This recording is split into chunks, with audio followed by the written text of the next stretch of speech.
Sahabat RTV, Indonesia masih belum baik-baik saja. Setiap harinya puluhan ribu warga terjangkit COVID-19. Angka penularan kemarin sore ini mencapai 38.325 orang.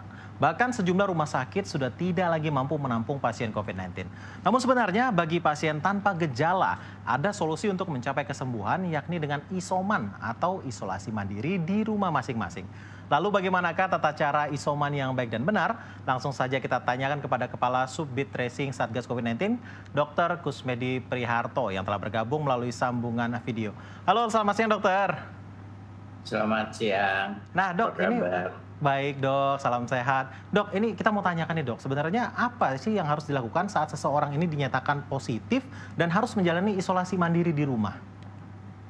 Oke, terima kasih. Jadi yang namanya orang isolasi itu adalah orang yang sudah positif dan harus dipisahkan dari mereka-mereka yang belum positif.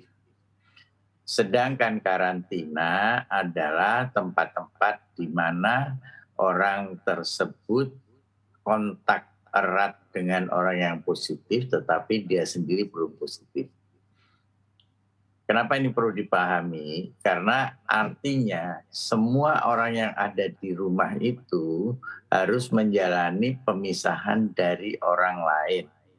Oke, nah kalau sudah 14 hari nih dok melakukan isolasi mandiri di rumah, mungkinkah ada tanda-tanda yang bisa dinyatakan bahwa pasien ini sudah sembuh atau sudah selesai waktu isolasi mandirinya? Ya, secara klinis, secara penelitian, biasanya kuman ini akan mati dalam 14 hari. Artinya, walaupun orang itu positif, itu sudah tidak menularkan lagi kepada orang lain. Kenapa? Karena kemungkinan yang tertinggal yang menyebabkan positif itu cangkang yang masih tersisa di dalam tubuhnya.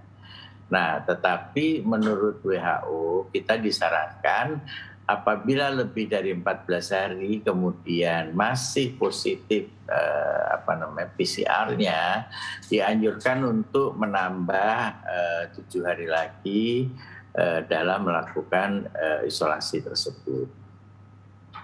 Nah dok, kalau untuk orang yang sedang melakukan isoman, sebenarnya ada tidak dok tanda-tanda mungkin, wah orang ini meskipun isoman sepertinya harus dibawa ke rumah sakit, entah mungkin karena nafasnya ataupun komplikasi apa dok yang bisa memungkinkan itu harus ke rumah Ya, sakit?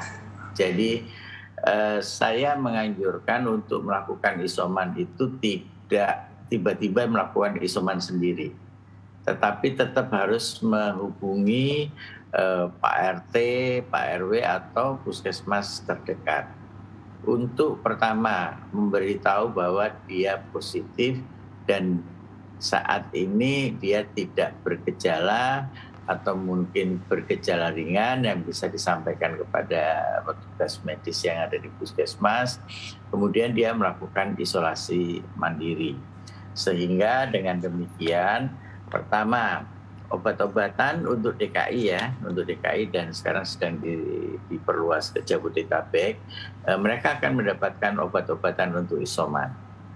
Kemudian mereka akan dimonitor oleh puskesmas ataupun mungkin dokter melalui aplikasi yang 11 aplikasi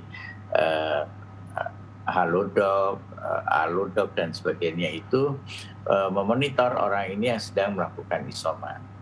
Kenapa demikian? Supaya kalau dilihat ada tanda-tanda yang mengarah ke gejala sedang atau mungkin menjadi berat, itu segera termonitor dan bisa segera dibawa ke rumah sakit.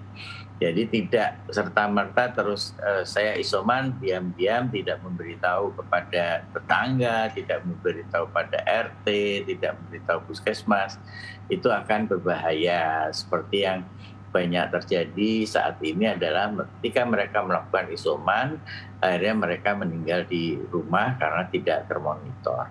Oke, baik. Terima kasih Kepala Subbid Tracing Satgas COVID-19, Dr. Kusmedi Priharto. Dan tentunya kita berharap tidak ada lagi lonjakan angka COVID-19 dan Indonesia bisa segera bangkit.